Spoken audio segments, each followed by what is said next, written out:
ఉన్నారు సార్. మీరు ఆర్టీసీ చైర్మన్గా ఉన్నారు, అదేవిధంగా టీడీపీకి సంబంధించినటువంటి సీనియర్ మాజీ ఎంపీగా ఉన్నారు, పార్టీలో సీనియర్ నేత.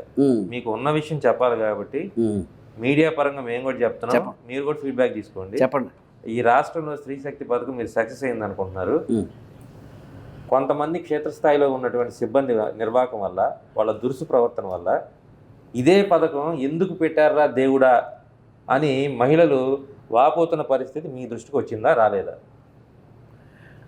ఇప్పుడు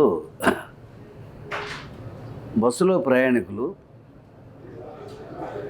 60 మంది ఉంటారు. కింద బస్సు మిస్ అయిన ప్రయాణికుడు ఒకడు ఉంటాడు. 60 మందికి సౌకర్యవంతమైన ప్రయాణం ఏర్పాటు చేసి ఒక అతన్ని ఎక్కించుకోలేకపోవచ్చు, ఒక అతన్ని లేదా ఒక అమ్మాయిని బస్సు నిండిపోయిందని చెప్పి వాళ్ళని ఎక్కించుకోలేకపోవచ్చు. ఇలా కొన్ని కంప్లైంట్స్ ఉన్నాయి. అంటే నేను మా వాళ్ళ దగ్గర తప్పు లేదని నేను పూర్తిగా అంటలేదు. కొంతమందికి మాట్లాడటం చేత కాదు, కొంతమందికి బిహేవియర్లో మార్పు తేడా ఉంటుంది. వాళ్ళందరినీ కూడా క్రమశిక్షణలో నడపాల్సిన బాధ్యత మాదే. ఇప్పుడు మీరు చెప్పిన విషయాలు కొన్ని మా దృష్టికి వచ్చినాయి.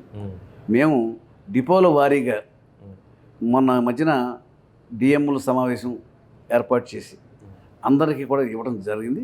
ఇప్పుడు మీరు చెప్పిన దాన్ని దృష్టిలో పెట్టుకుని మళ్ళీ ఇంకొకసారి కార్మికులందరినీ కూడా ఎలా ప్రవర్తించాలి, ఎలా ప్రవర్తించకూడదు, ఎలాంటి కంప్లైంట్స్ వాళ్ళ మీద వచ్చినాయి అనేది వాళ్ళందరూ దృష్టిలో పెట్టి ఇక నుంచి అలాంటి దురుసు ప్రవర్తన లేకుండా, స్త్రీలకు ఇబ్బందికరంగా లేకుండా.